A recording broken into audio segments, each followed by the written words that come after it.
এদেশের মানুষের মধ্যে যে ধর্মীয় সম্প্রীতি আছে, আমি প্রায় সময় বলি পৃথিবীর কোন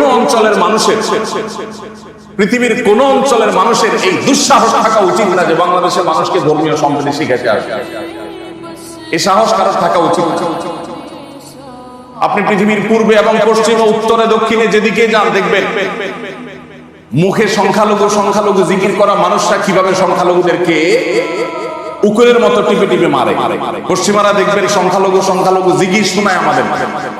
ওদের ওখানে মুসলমানরা কেমন আছে একটু খোলা খোঁজ খবর নিয়ে দেখেন। ওই দেশে থাকা মুসলমানদের থেকে খবর নেন যে তোমরা কেমন আছো, মসজিদে আজান দিতে পারো কিনা, মন চাইলে একটা মসজিদ খুলতে পারো কিনা। অথচ আমার দেশে খ্রিস্টানরা তাদের ধর্ম পালন করছে, হিন্দুরা তাদের ধর্ম পালন করছে, মুসলমানরা পারলে তাদের সম্প্রীতি দিচ্ছে, পারলে পাহারাদারি করছে তাদের মন্দির যাতে আক্রমণ শিকার না হয়। এটা সেই দেশ। এদেশের মানুষকে এই সেকুলারিজম গিলায়া ওই ট্যাবলেট খাওয়ায়া আমাদেরকে মানুষ বানানোর প্রয়োজন না। আমরা আগে থেকে মানুষ আছি আলহামদুলিল্লাহ। বরং সংখ্যাগরিষ্ঠ মানুষ এদেশের ধর্মপ্রাণ, হিন্দুরাও ধর্মপ্রাণ, মুসলমানরা ধর্মপ্রাণ। হিন্দুরা তাদের ধর্মে, মুসলমানরা তাদের ধর্মে ধর্মপ্রাণ। অতএব রাষ্ট্র পরিচালনার যে মূল সংবিধান, সেই সংবিধানে যদি ধর্ম বিশ্বাসের প্রতি শ্রদ্ধাবোধ থাকতো তাহলে এদেশের ধর্মপ্রাণ মানুষদেরকে রাষ্ট্র অন করতো, তারা রাষ্ট্রকে অন করতো এবং রাষ্ট্র অনেক বেশি এগিয়ে যেতে পারত। আমি একটা কথা প্রায় বলি, 50 বছর ধরে একটা জিগির আমাদেরকে শোনানো হয়েছে, তা হলো রাষ্ট্র থেকে ধর্মকে আলাদা করে ফেলা। ধর্ম মসজিদের জিনিস, মন্দিরের জিনিস, এটা রাষ্ট্রে আনিও না। রাষ্ট্র সেকুলার থাকতে হবে। তো রাষ্ট্র সেকুলার থেকে তো 50 বছর আমরা দেখলাম কি হয়েছে। যে লাউ সেই কদু, যে চুরি সে বাটপারি। আগে পাকিস্তানিরা শোষণ করতে, এখন ক্ষমতাসীনরা করে। আগে তারা সব লুণ্ঠন করে নিয়ে যেত, এখন যারা যখন ক্ষমতা থেকে তারা তখন লুণ্ঠন করে বিদেশি দেশ কমছে। আমাদের পরে স্বাধীন হয়ে আমাদেরকে রেখে আরো শত শত মাইল সামনে চলে গেছে, কয়েকশো বছর সামনে চলে গেছে, আর আমরা জায়গায় দাঁড়ায় আছি। তো তোমাদের এই সেকুলার সিস্টেম তো আমার রাষ্ট্রের উন্নতির, বাহ্যিক উন্নতির পথেও নিয়ে যেতে পারে না। আপনারা যারা সংবিধান সম্পর্কে জানেন বা ঘাটাঘাটি আছে, ধারণা আছে, বেসিক বিষয়গুলো অন্তত জানাশোনা আছে, তারা বলতে পারবেন যে 1971 সালে দেশের মানুষ রক্ত ঝরিয়ে, জীবন দিয়ে, জুলুমকে না বলে তারা দখলদার এবং হানাদার থেকে এই দেশকে মুক্ত করেছে। অর্থাৎ দেশের জন্ম হয়েছে একটা যুদ্ধের মধ্য দিয়ে। জন্মের পর রাষ্ট্র কিভাবে পরিচালনা হবে সেই সংবিধান যখন লেখা হয়েছে, সেই সংবিধানে ওই মুক্তিযোদ্ধারা যারা যুদ্ধ করে দেশকে স্বাধীন করেছেন, সেই মুক্তিযোদ্ধাদের চেতনা, তাদের বিশ্বাস, তাদের ভক্তি, তাদের ঈমান, তাদের সে উপলব্ধি, সে বিষয়গুলো সংবিধানে সেভাবে স্থান পেয়েছে উল্টা। আপনি যদি লক্ষ্য করেন, আপনি দেখবেন মুক্তিযুদ্ধের মূল নীতি হিসাবে যেগুলো উল্লেখ করা হয় সেগুলো তখন কোথায়, কে ঘোষণা দিয়েছে, এই নীতিগুলো কোথায়, কোথা থেকে পাওয়া গেছে, সেগুলো আপনি হাতে কোথাও পাবেন না। যে যুদ্ধ যারা করেছেন সে যুদ্ধের প্রায় সবাই, সকল মুক্তিযোদ্ধারা, তারা রাইফেল রেখে ফজরের নামাজ পড়ে আল্লাহর কাছে দোয়া করে চোখের পানি ফেলে জুলুমের বিরুদ্ধে নিজের মা বোন, দেশের ইজ্জত সম্ভ্রম এবং নিজেদের অস্তিত্বকে রক্ষা করবার জন্য, স্বাধীনতাকে পাওয়ার জন্য তারা আল্লাহর কাছে দোয়া করে তারপর লড়াইতে নেমেছে। সেই মানুষগুলোর এই যে আল্লাহর প্রতি বিশ্বাস, আল্লাহ শব্দটা পর্যন্ত সেই সংবিধানে স্থান পায়। 7 মার্চের যে রেসকোর্সের ভাষণে সর্বশেষ বাক্য ছিল আল্লাহ, দেশকে স্বাধীন করে ছাড়বো আমরা ইনশাআল্লাহ। ইনশাআল্লাহ মানে যদি আল্লাহ চান। আল্লাহ কি চেয়েছেন না চান নাই? চেয়েছে। আল্লাহ চাইলে আমরা স্বাধীন হতে পারবো, না হলে আমরা পারবো না। এটা ছিল যখন রেসকোর্সের ভাষণের সবচেয়ে গুরুত্বপূর্ণ অংশগুলোর একটি। যখন স্বাধীন হয়ে গেল তখন সংবিধানে আর আল্লাহ শব্দটা শুরু থেকে শেষ পর্যন্ত আর কোথাও নেই। কিভাবে আমাদের চেতনাগুলো হাইজ্যাক করা হয়েছে, কিভাবে আমাদের বিশ্বাসগুলোর সাথে ভণ্ডামি করা হয়েছে, প্রতারণা করা হয়েছে, ঠকানো হয়েছে, সেটা আপনি প্রতিটা পাতায় পাতায়, লাইনে লাইনে দেখতে পারবেন। এটা বোঝার জন্য পণ্ডিত হওয়ার দরকার হবে না, চোখ কান খুললে আপনি দেখতে পাবেন। যে স্বাধীনতা অর্জনের আগে বলা হয়েছে আল্লাহ চাইলে হবে, না হলে হবে না, স্বাধীনতা হওয়ার পর আর আল্লাহর নামই নাই।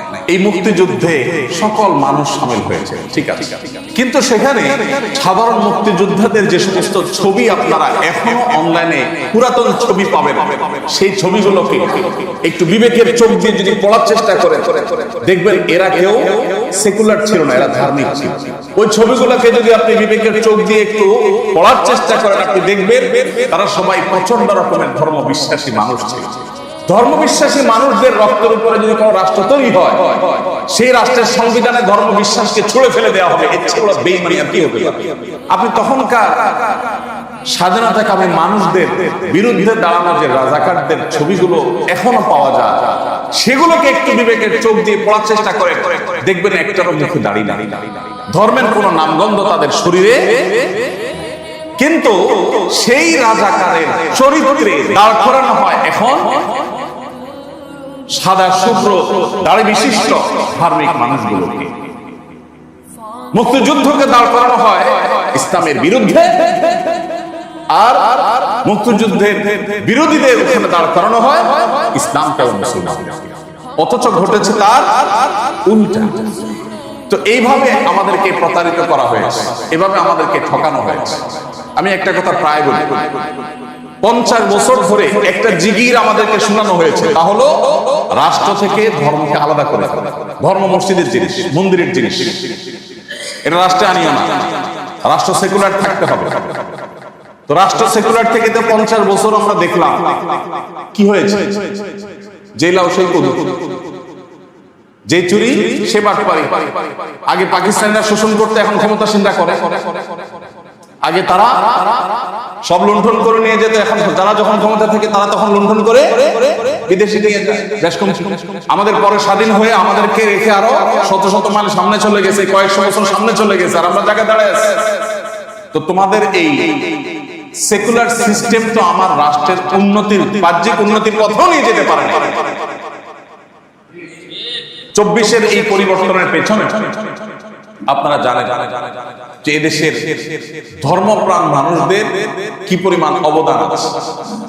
সেই আবু সাইদের ফেসবুক ওয়ালে যদি আপনি যান, আপনি তার লাইনে লাইনে দেখতে পাবেন কতটা ধর্মপ্রাণ সে ছিল। এভাবে একটা একটা করে আপনি যদি দেখেন, অগণিত মাদ্রাসার ছাত্ররা এখনো তাদের চোখ নাই, হাত নাই, পাও নাই, তারা হসপিটালের বেডে কাতরাচ্ছে। আমি পত্রিকার কোন পাতায় দেখিনি তাদের সংগ্রামকে শ্রদ্ধার সাথে উল্লেখ করতে, কিন্তু হসপিটালের বেডে বেডে গিয়ে আমি নিজের চোখে দেখেছি তাদের কষ্ট।